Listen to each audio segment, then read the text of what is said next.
जय अंबा जय खंभलाई में आज 22 सप्टेम्बर 2024 અને રવિવાર સૂર્યદિન છે। બપોરે 1:35 થઈ છે અને અમે એક એવા સ્થળ ઉપર છીએ જેનું નામ છે ત્રિજુગી નારાયણ। ત્રિયુગી નારાયણ પણ છે અને ત્રિજુગી પણ નારાયણ છે, કેમ કે યુગ અને જુગ બે એક જ શબ્દના બે પર્યાય છે। તમને પ્રશ્ન એવો થવો જોઈએ કે આ તો મહાદેવની ભૂમિ છે, એમાં નારાયણ ક્યાંથી આવી ગયા? એમાં નારાયણ ત્રિજુગી નારાયણ કેવી રીતે આવી ગયા? અને ત્રિજુગી એટલે શું? તો કે યુગ એ પણ વિષ્ણુ ભગવાનનું જ એક નામ છે। યુગ છે એટલે તેને યુગાવતાર કહેવાય છે।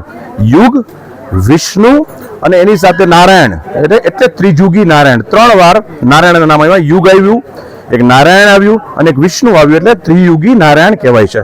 સાથે સાથે એવું કહેવાય છે કે સતયુગ, દ્વાપર અને ત્રેતા, અત્યારે કલિયુગ ચાલે છે, તો 3 યુગ થયા એટલે ત્રિયુગી નારાયણ પણ કહેવામાં આવે છે। હવે આપણે કે મહાદેવજીનું આગમન અહીંયા કેમ થયું? તો કે લગ્ન કરવા માટે તો આપણે હંમેશા સસરાના ઘરે જ જવું પડે કે જ્યાંથી એની દીકરીને વિદાય કરવામાં આવે। તો આ શરૂઆત થાય છે હિમાલયની પુત્રી, એટલે હિમાલયના પહેલા જેને આપણે હિમાલય કહીએ છીએ એનું નામ હતું હિમવન અથવા હિમાવત। હિમાવત જે રાજા હતો એમની દીકરીનું નામ હતું પાર્વતીજી। પાર્વતીજીએ યુગો જે તપશ્ચર્યા કરી એનું એ જગ્યાનું સ્થળ છે ગૌરીકુંડ, જ્યાં અમે ગઈકાલે જઈ આવ્યા, જે કેદારનાથની તળેટીમાં આવેલું છે, જ્યાંથી અમારી યાત્રા શરૂ થઈ હતી। ગૌરીકુંડ આ યાત્રાની શરૂઆત છે। પછી બીજું સ્ટેપ આવે ગુપ્ત કાશી, કે જે ગુપ્ત કાશીમાં શંકર દાદાએ પાર્વતીજીને વચન આપેલું કે હા આપણે લગ્ન કરીશું। અને જે લગ્ન કરવાની વાત આવી તો આ જે જગ્યા મેં તમને પાછળ જે મંદિર દેખાણ છે, ત્યાં શંકર અને પાર્વતીના આદિશંકર અને આદિશક્તિ પાર્વતીજીના લગ્ન થયેલા, એટલે ત્રિજુગી નારાયણ। આ જગ્યા દુર્લભ, દૈવોને પણ દુર્લભ આ જગ્યા, અને એના માટે સ્પેશિયલ તમારે ફરીથી એકવાર સોનપ્રયાગ આવવું પડે, અને સોનપ્રયાગથી 13 કિલોમીટરની તમારી નાની ગાડીમાં તમારે આવવું પડે, જેનો અપ્રોક્સિમેટલી ચાર્જ 2000 રૂપિયા પર ગાડી હોય છે, અને 10 પેસેન્જરને એ લોકો લાવે છે આવા જવાનો। હવે આ ઘટનાનું અથવા સ્થળનું મહત્વ શું? તો અહીં 4 કુંડ છે। સૌ પ્રથમ અહીં આવીને શંકર દાદાએ સ્નાન કર્યું, વિષ્ણુ ભગવાને સ્નાન કર્યું, બ્રહ્માજીએ સ્નાન કર્યું, અને સ્નાન કરવા માટે જે પવિત્ર જળ છે એ સરસ્વતી નદીએ આપ્યું। એટલે સરસ્વતી કુંડ છે, અહીંયા રુદ્રકુંડ છે, વિષ્ણુ કુંડ છે અને બ્રહ્મકુંડ છે। અને હું અમારા કૃષ્ણભાઈને કહીશ કે પાછળ એક શિલા દેખાડે અહીંયા નીચે, એ શિલા એ બ્રહ્મશિલા છે। એકચ્યુઅલ શંકર અને દાદાના અને પાર્વતીજીના લગ્ન એ જગ્યાએ થયેલા, એ પરફેક્ટ જગ્યા છે જે આ ઘટના બનેલી। અને એવો ભાઈ કે જે નારાયણ છે, વિષ્ણુ ભગવાન, એને જવતલ હોમેલા, એટલે ત્રિજુગી નારાયણ છે। અને નારાયણની ઘેરે મહાદેવજી લગ્ન માટે પધારેલા, એટલે આ જગ્યાએ વિષ્ણુ ભગવાનની ભૂમિ છે એકચ્યુઅલી, અને શંકર દાદાએ લગ્ન કરવા આવેલા ત્રિજુગી નારાયણ, અને આદિશક્તિ અને શંકર દાદાના લગ્ન થયેલા।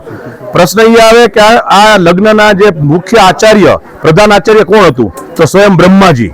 બ્રહ્માજીની હાજરીમાં બ્રહ્માજીના મુખ્ય મંત્રોચ્ચાર થતા જાય, શંકર અને પાર્વતીજીના લગ્ન થતા જાય, અને વિષ્ણુ ભગવાન જવતલ હોમતા હોય।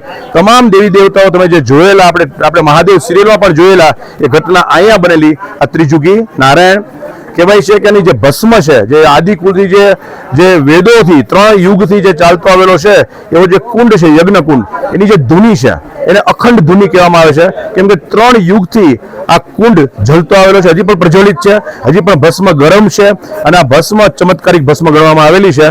અંદર દર્શન વર્જ્ય છે, અંદર તમે જવા દેવાના, વિડીયો શૂટિંગ પ્રોહિબિટેડ છે। દર્શન બધી જગ્યાએ કોઈકના વતી કંઈ શું થઈ શકતું નથી, ક્યાંક તો આપણે જવું પડે, પણ છતાંય આપણા પરિવારના આ સ્થળે હું ખંભલાઈમાં પરિવાર અને તમામ સગા સ્નેહીઓના દરેક બાળકો અને દીકરીઓ વતી જગદંબાને અને ભોળાનાથને પ્રાર્થના કરીશ કે એમનું સરસ મજાનું ઠેકાણું એમને મળી જાય, યોગ્ય જીવનસાથી મળી જાય। હું વારંવાર એક વાક્ય બોલું છું, પાછું આજે બોલું છું કે તમે શું છો એના કરતાં તમે કોની સાથે છો? સ્ત્રી, ગાય, ઢોલ અને જમીન, આ 4 વસ્તુ એવી છે કે એ કોની પાસે છે એના ઉપર એનો આધાર બહુ છે। સ્ત્રી, ઢોલ, જમીન અને ગાય, આ 4 વસ્તુ એવી કે એનો જીવન સાથી કોણ છે એના ઉપર એનું જીવન નક્કી થાય। તો આ જીવન સાથી માટેનું સૌથી મંગલમય સ્થળ છે। એટલે તમે શું છો એના કરતાં તમે કોની સાથે છો એ બહુ મોટી મહત્વની વાત છે। ફરી એકવાર, ચોખા જો મગ સાથે ભળી જાય તો ખીચડીમાં ખપી જાય સામાન્ય, એ ચોખા જો કંકુ સાથે ભળી જાય તો કોઈકના મસ્તકનું તિલક બની જાય, અને એ જ ચોખા કોઈ ચોખાના પિંડ સાથે જો મળી જાય તો યુગોના સાથી બની જાય।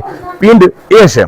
તો અહીંયા શંકરજી અને પાર્વતીજીના લગ્ન થયેલા, બ્રહ્માજીએ લગ્ન કરાવેલા, વિષ્ણુ ભગવાને જવતલ હોમેલા, એવા ત્રિજુગી નારાયણના દુર્લભ દર્શન। જય ખંભલાઈમાં, કેવળ તુજ કરુણા।